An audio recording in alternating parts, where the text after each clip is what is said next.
Hi, it's Angie with News OK. I'm here with Sherrel Jones, who's a food columnist for the Oklahoman. She makes some wonderful creations.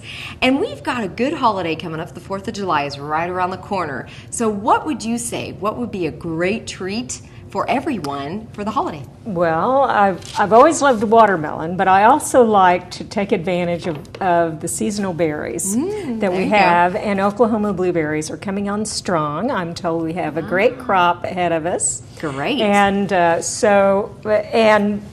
and already people are picking blueberries in various orchards, and we'll try to have a list of those. Nice. So how are we going to integrate that today? Well, I happen to have some blueberries and raspberries, and and it's great, and blackberries. And I thought I would make today a triple berry tart, but time is limited when you have family coming in and you're busy and that sort of thing. And I love to make pastry. Well, this is a sheet of puff pastry. Now, interestingly, it doesn't always come out perfect out of the package. This one was cracked in half, so obviously the crate or something during transport probably got dropped when it was frozen solid, so it cracked in half. But that's not a problem. Okay. So we're just going to overlap it a tiny bit. There we go. And press it down. And it's a lot easier than having to make it from scratch. Absolutely. It's still easier than making it from scratch. Or just as a time saver, I don't know that it's that much easier. Gotcha. I mean, if you like to make pastry, I mean, it's not that big of a deal. Sometimes I brush a little bit of, if I think I'm going to have fruit that's extra juicy, I brush a little bit of just, this is egg yolk diluted with a tiny bit of water. And this is kind of like a seal.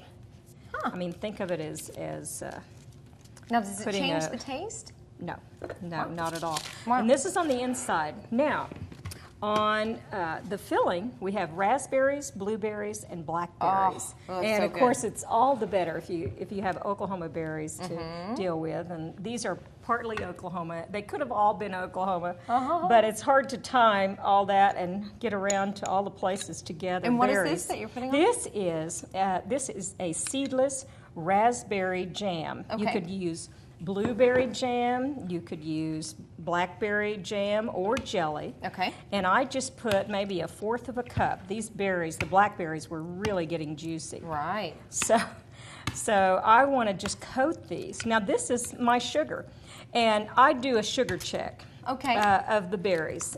And I don't like to add a lot of extra sugar. There's sugar in the jam, of course.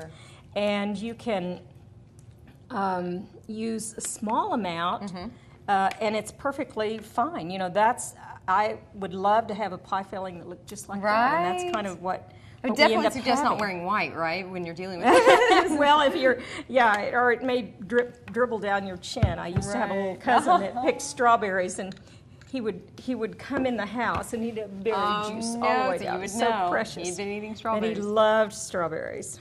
So we called him the Strawberry Man. When he was a little toddler, he'd go out in the patch and do that. Now, that's all I'm doing to these, because these were sweet, luscious berries at the top of their season. That makes it easy. Yes.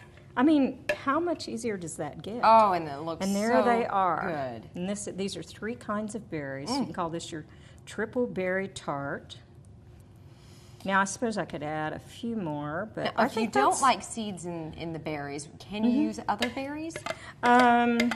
Well, you could actually, if you want to pit some of those lovely cherries that are out there now, those burgundy kinds of deep red cherries, those would be nice in this. Okay. You could use that if you like. Now you need to. Now we have to fold this up. Is that right? We do, and now you could make it thick or thin. I'm going to do this one kind of thin, and I'm just going to bring this stuff over here a little bit. Now, while I was rolling, I was working on the counter, so I think I'm going to go ahead and scoot my pan underneath. Oh, that's nice just and easy. Like that, yeah, see? And so then I'm just bringing these edges up like this. Okay.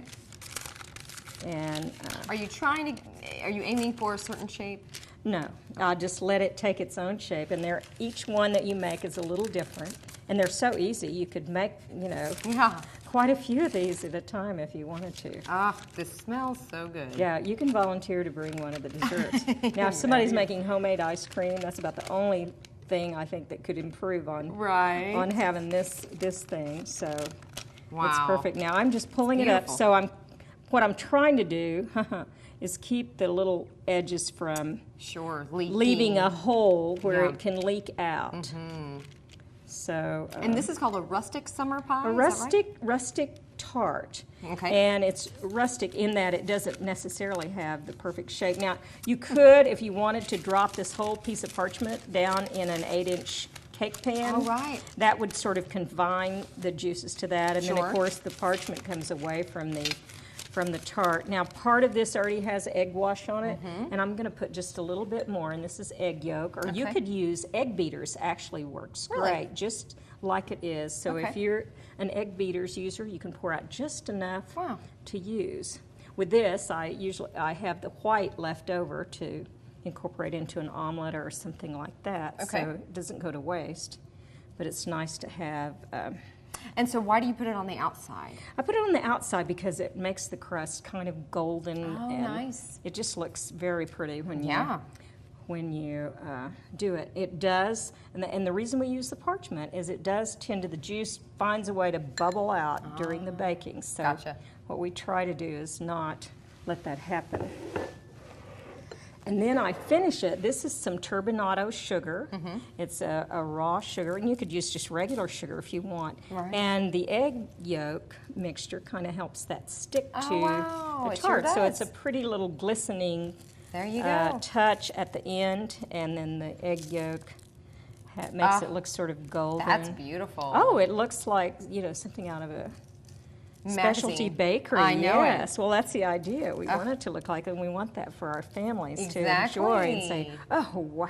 You must have put so much work. Person can really cook, or wow, they really are a talented home cook. And you don't have to have a great deal of talent. You just So even I can do it. You could do this, Angie. You totally could.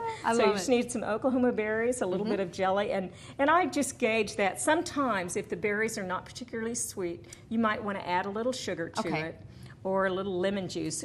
When I do an all blueberry one, I add a little bit of lemon rind, just a little zest of lemon to the. So then we pop this in the oven for how long? Pop this in the oven. It takes about 12 to 15 minutes for this to cook. Wow. And here's the cool thing about this. It's quick. The berries, by using berries, they're naturally good, just like they are. They don't require a lot of cooking to be good, so they don't have to. And you have the ready-made juice in the jam. That's true. So you have the perfect little tart already done. So, it's beautiful. So we'll pop that in the oven and see what happens. Great. You can put it on the plate, just scoot it off of the pan. Wow. Like so. And then another thing that you can do, if you like, you can take the scissors and cut around here when this cools a little bit. Right. Then we'll cut around, or you can simply So do you leave the parchment paper then? You can, yes, and you won't leave it when you cut it, but it needs to cool just a little bit.